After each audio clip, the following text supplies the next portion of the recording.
flag of the United States of America and to the republic for which it stands, one nation, under God, indivisible, with liberty and justice for all. All right, good morning, and welcome to the August meeting of the Clinton County Council. We have a relatively brief agenda today. It's kind of Fast. a welcome sight, but we'll begin with our regular administrative chores of approving the meeting minutes. We have two sets of meeting minutes to consider, the July 12th regular meeting and the July 15th executive session. Have you had a chance to review those? I did review both sets. You want to do them separately, or? Yeah, let's. Okay. I'll make a motion to approve the July 12th regular meeting minutes. Second. Motion by Clark and a second by Jeff to approve those July 12th meeting minutes. All those in favor, raise your right hand. Motion carries 6 to Someone 0. else can do the other. Yeah. So we then have the meeting minutes from the July 15th executive session, which is very brief, basically describing that we did meet that day. And I make a motion that we move past those minutes. Second. So motion by Jeff and a second by Joe. All those in favor, raise your right hand. Motion carries 5 to 0. John will abstain from that one.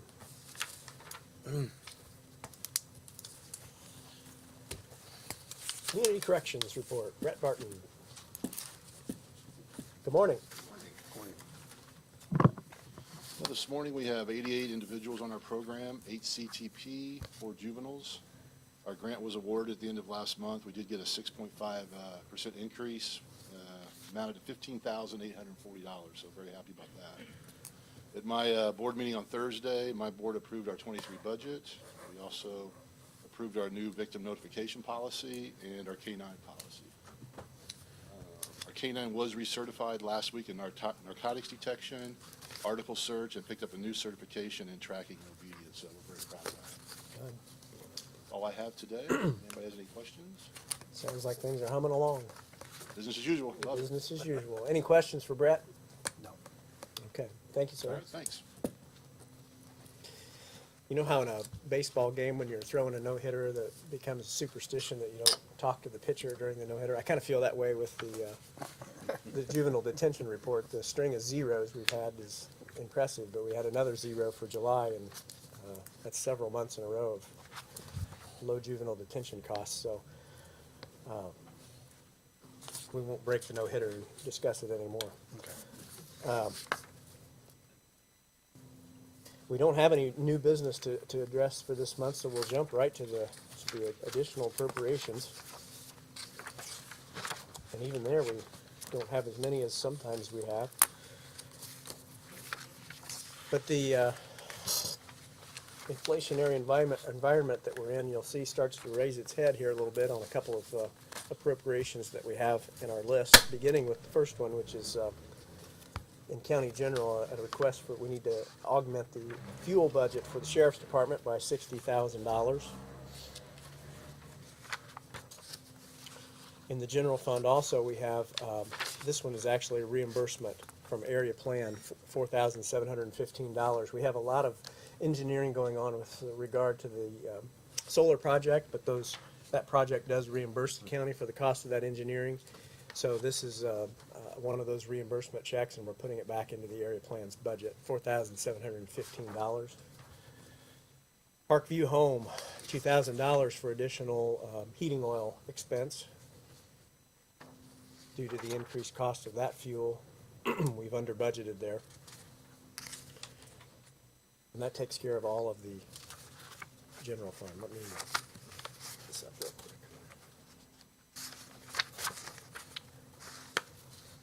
Accident fund report. $515 for stop stick replacement.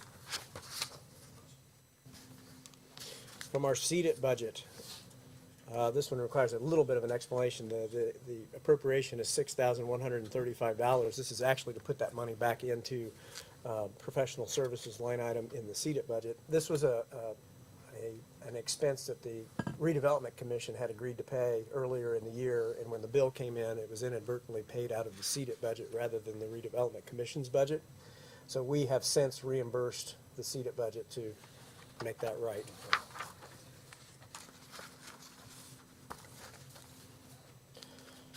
From the firearms training budget, $200 for firearms equipment. Clinton County Highway budget, this is a big number, but it's a good investment, $669,000. This is our portion of the match for the Community Crossings program that we do each year. We were awarded $1 million. Our county match for that $1 million is $250,000, but when the work was bid, the bids came in above the projection by that difference of $449,000. If you look at the monthly financial statement, you'll see that the Highway Department has a very healthy balance, and so we really only had a choice of, we could either accept the $1 million and do the project or not. I mean, we either had to pony up the extra, or we weren't allowed to say we're going to cut the project back or anything. It was either accepted as the project was submitted or not. So we've chosen to use a little bit of that cash balance to go ahead and do that project and make sure we got use of that $1 million state grant. So that's what that appropriation is. Community corrections, $1,000 from the Meeting8 fund, and this is for some programming support for Brianna's Hope, which gives meals, rewards, and programming for that clientele. From the SWAT budget, $600 for thermal vision camera.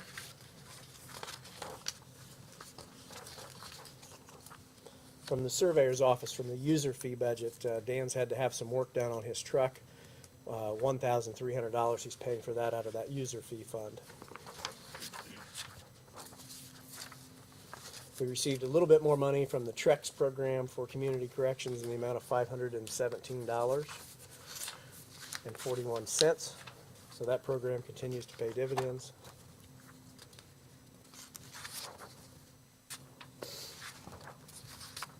This next one is from Daryl at EMA, and this is something we talk about each year. We have a EMA advisory committee call, and for many, many years we've had a fund that it's been our EMA sale of equipment fund, and once upon a time, I'm going to guess it was a decade or more ago, we had kind of a house cleaning, and EMA sold a bunch of equipment, and we put that money in a fund so that EMA could use it for future equipment needs.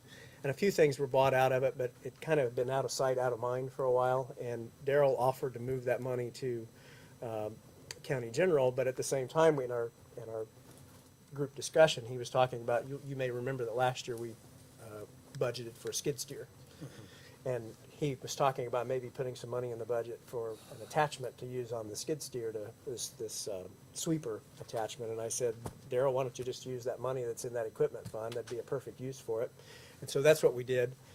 So he's requesting, and this about clears that fund out, $2,756.25 to buy a sweeper for the skid steer,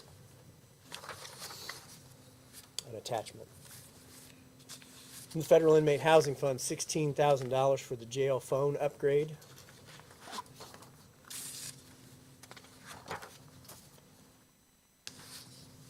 And then $90,800 for the vehicle upfitting kits. You'll recall we've had the money in the budget for the vehicles themselves, but we did not appropriate the money that was required for the public safety equipment that needs to be added into those vehicles. So this will cover 9 vehicles for their upfitting. Wildcat Solid Waste District, this is a reimbursement. I assume it's a state reimbursement, Clark? We have an interlocal agreement with the county. The county uses its payroll and benefits and pays our 2 employees so that we don't have to keep a separate set of books on employees. So that's what this is. So this is the reimbursement of the employee wages and associated From the benefits. Wildcat budget. Yeah. So it's the salary and wages, the Social Security, the PERF, Yeah. and the vision, dental, and medical insurance. Correct.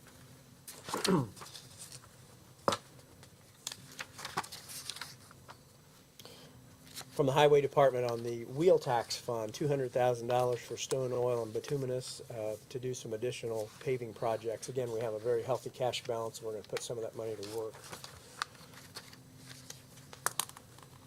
Health Department, this is some money from the CARES Act relief fund that we have the opportunity to carry over. So we had encumbered the money, we're reappropriating it for use for some additional extra help, $16,338.11, so that we don't want to lose that. And then corresponding to that, $1,300 for Social Security and Medicare. Same situation. And that is the additional appropriations for August. Does anybody have any questions or require additional clarification or explanation? I might just make a comment on the area plan. I think the one thing we passed today is gonna be more regular occurring. Liz, wouldn't you concur as we get deeper into the, you know, the area plan part of the solar farm? Because all of our fees go into county general. So just maybe comment on that. Much we're contracted for some assistance with inspections to handle the workload. It's just different than what we normally put around. Okay. Well, we'll keep watching for those then. I'm ready for a motion then. I'm gonna make a motion to approve. I have a motion by Jake to approve the additional appropriations ordinance. Do I have a second? Second. Second by Joe. All those in favor, raise your right hand. The motion carries 6-0. We do have a couple of transfers from extension, $800 from nutrition programs to extra help, and $400 from office supplies to extra help. Let's see what we got. Okay. From Parkview Home, $1,000 from our Irish mechanical line item that we have for furnace upkeep, and moving that to household items. Central Dispatch, our continuing challenge of trying to fill those empty slots. We're moving from the unused dispatcher budget over to the overtime budget, $12,500. And in Health Department, $293.25 from supplies to preventative maintenance. And that is the transfers that require approval. Do I have a motion on those? Motion to approve. Second. Motion by Jeff, and a second by Clark. All those in favor, raise your right hand. Motion carries 6-0.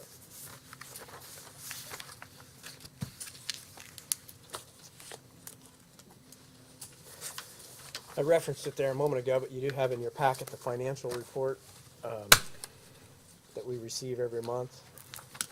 And we'd like to reflect in the minutes that we've received that for our friends at the State Board of Accounts. Could I have a motion that we've received that update from the auditor? I make a motion that we received it and looked it over. Okay, I have a motion by Jeff, and I believe I saw John's hand with the second down there. All those in favor, raise your right hand. Motion carries 6-0.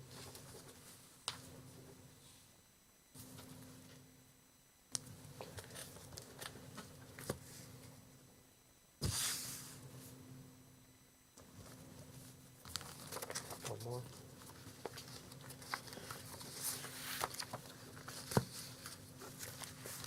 Got three of them here. Thanks. That brings us to council reports, and I'll start out by sharing with the council. It's in your packet, but we'll open it up for any comment or discussion. And then just to let any of the department heads here know, we did find out our information regarding the income tax distributions for 2023, and it was up 6.5% year over year. So I was very pleased with that. That's a strong number.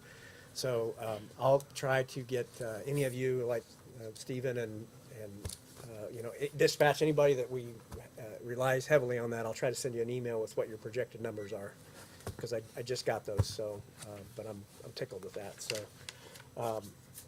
now we know that the property tax levy was up 5%. We know that the income tax is up 6.5%. So that's everything's starting to come together now on what our revenues look like. So we've got our budget books. We've got everybody's submitted budget.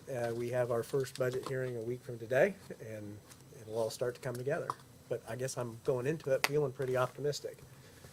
So wanted to just share that with everybody. On the flip side of that, I guess I will point out that we also got our estimate for the property tax cap number, and it was up fairly significantly as well. So while on the whole it was good numbers, we did have that was one challenging number that we'll have to overcome. over $1 million for the county that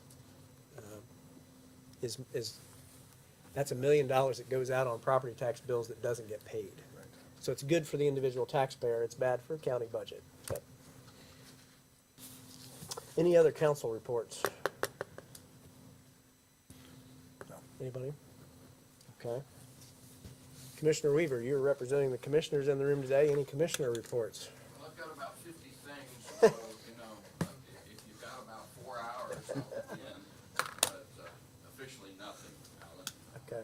Everything's pretty calm, cool, collected at this point, so, you know, I hate to waste everybody's time, but I have nothing. Okay. Okay. It feels like we're in the calm before the budget season. It's kind Before of the storm next week. before we dive into that next week. Any department heads need time with the council? Renee? Actually, nothing central dispatch wise, but, and Rodney's chairman as well, LAPC. Yes. So you all, at the end of last week, should have received an invitation for our exercise from Dr. Hannah. So it's in collaboration, LAPC and the School Safety Commission. I know everyone's busy, but I would really encourage you, if you can come out to the fairgrounds on September 1st. We've put Stephen, Rodney, Matt Myers from the Sheriff's Office, Chief Stidham from the Fire Department.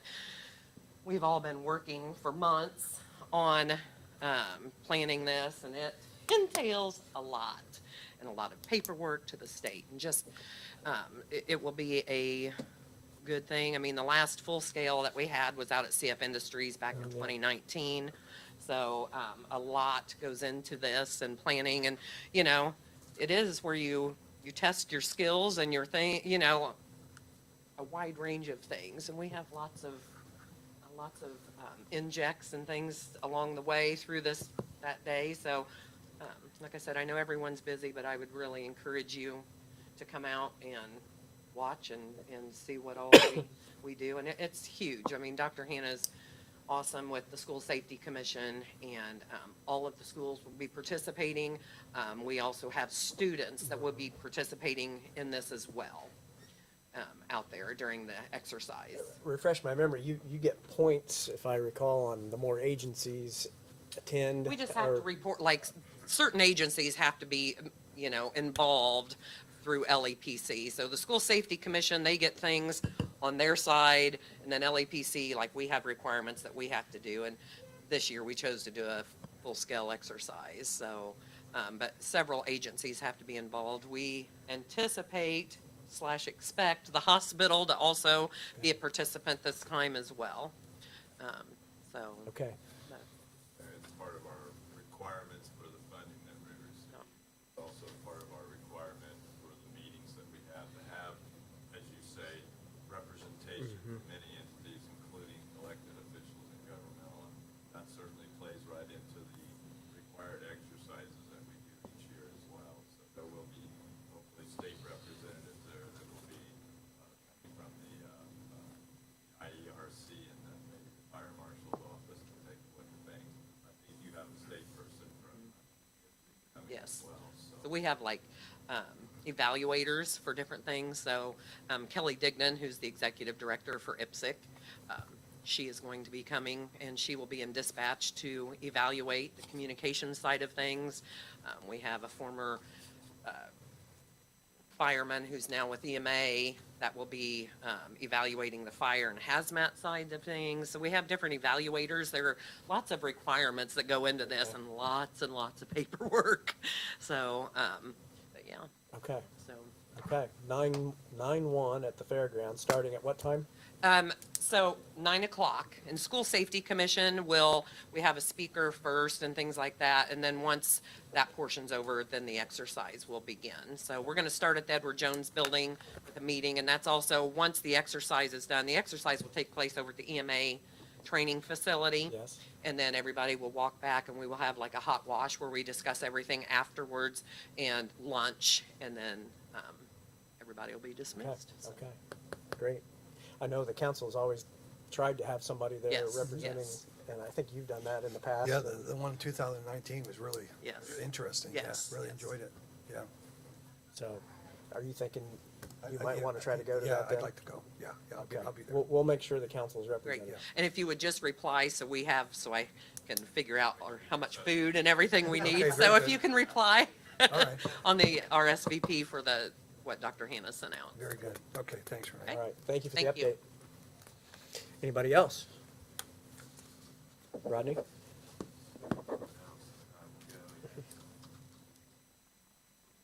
I'll start in with an accounting of the last couple of years for the grants, the fiscal grants.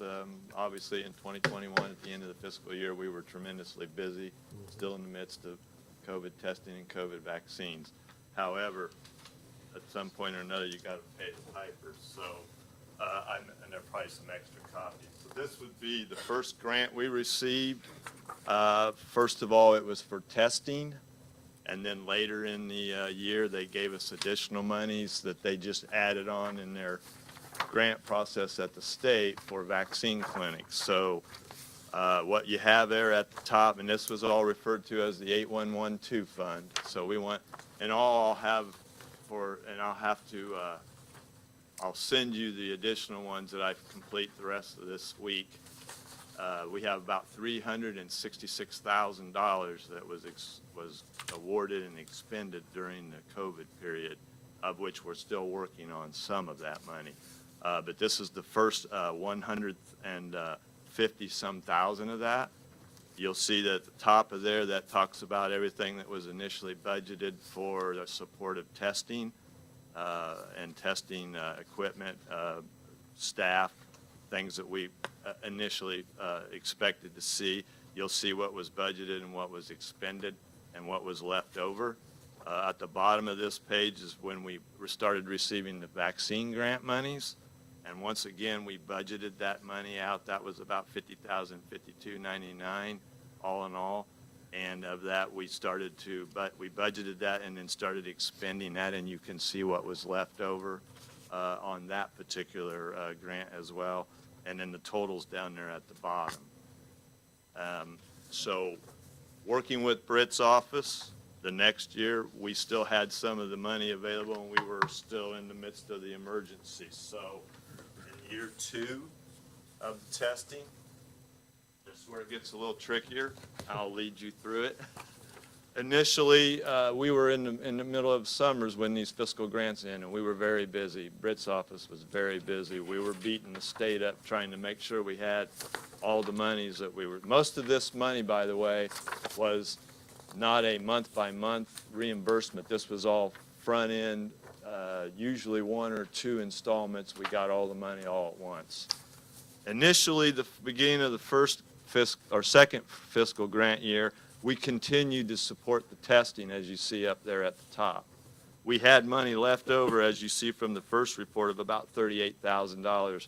That's what became available for the next year, and of that, we expended about 26, as you'll see.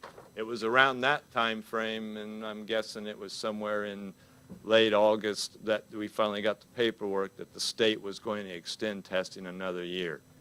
They gave us another $100,000, which we started a new fund, 8113, which you will get a report on it as well, as I worked on it till about 2 this morning and just not quite got all the numbers yet. These numbers do match Britt's to the penny, well, to the dime. I will say there's 3 cents in rounding in Social Security and Medicare that came up over 2 years' time. Okay. So we continued paying the testing for a short period of time till the new testing grant became available. At that point, we continued to use all that 8112 money for support of the vaccine clinics, which is in the bottom there, which again, you'll see the budgeted amount of money corresponds with what was left over initially for the COVID grant, vaccine grants. At some point, Britt and I and Deanna looked at what was left over late start of the fiscal year, and we reallocated the monies to better suit what would support the vaccine, because we had a new testing grant, and we moved forward with that and budgeted accordingly. So these are, of the 8112, that was the first grant we received for COVID testing, and these are the 2 years reports for those 2.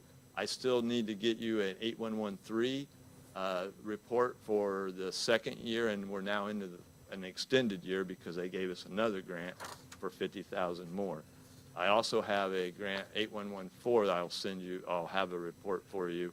That was when the state made money available to do COVID and immunization catch-ups that we started last year at the fiscal. And that money was about $66,000.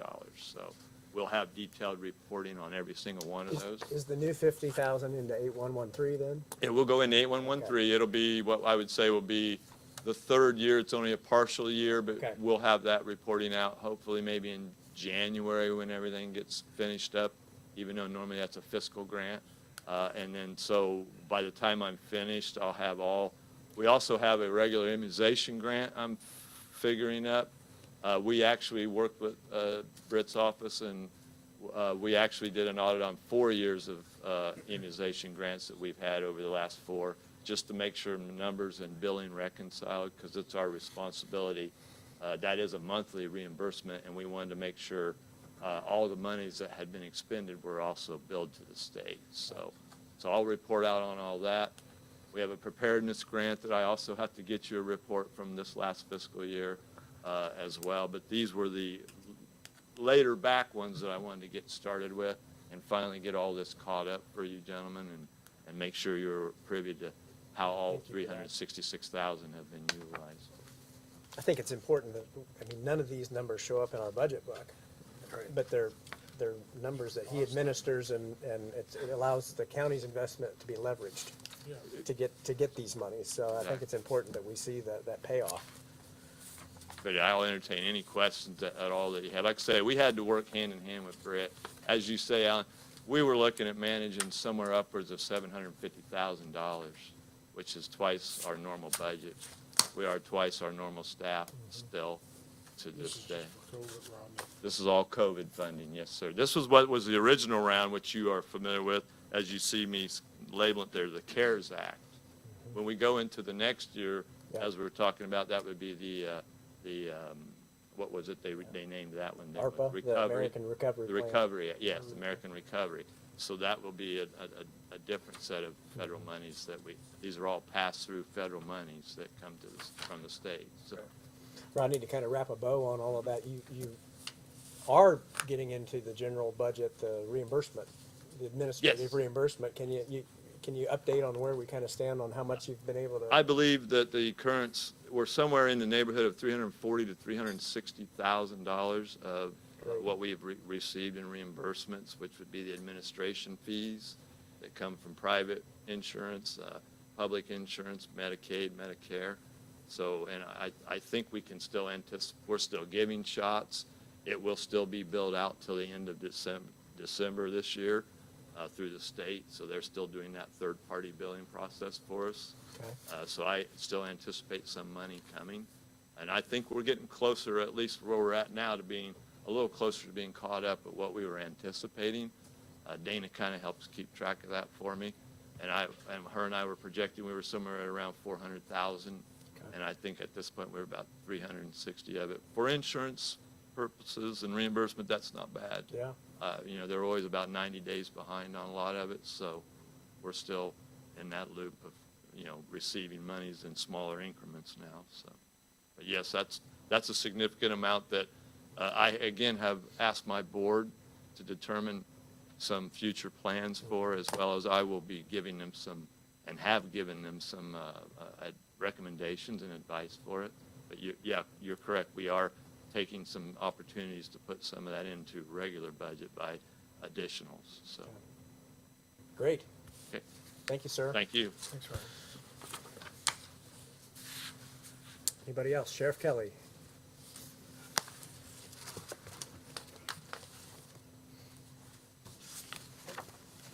An update on our HISET, our learning process.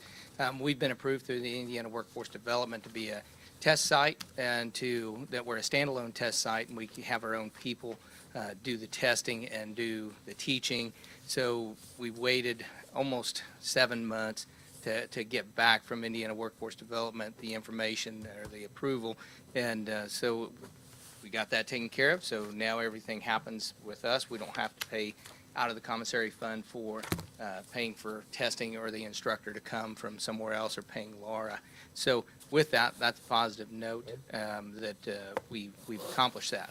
And it was a lot of phone calls and a lot of follow-up by Elizabeth Alber that runs the program for us there at the facility.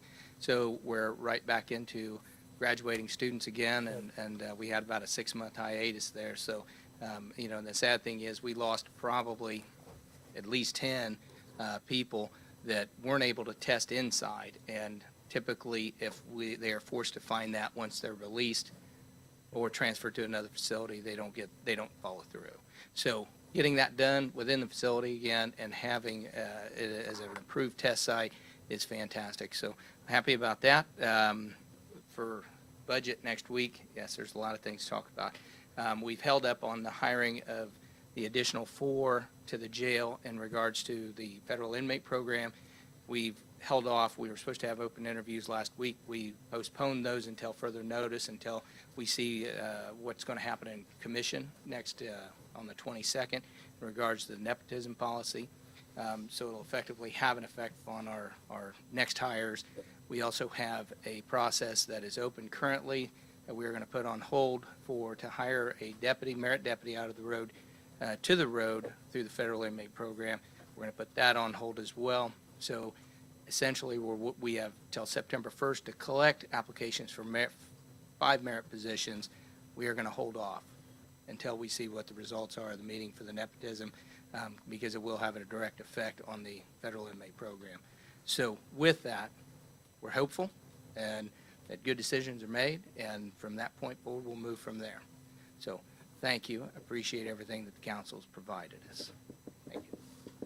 Thanks, Sheriff. Any questions for the sheriff? No, I don't think there are any.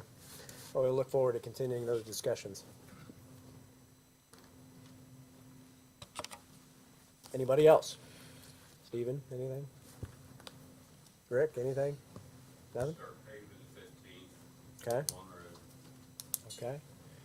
Well, I'm not sure if this is a record or not, but it's a fast meeting, yes. For the minutes, can we go over just that you've received all of the budget items from the DLGF? Okay, That were that packet of materials, that was the one that talked about the projected income tax revenues, the projected tax caps.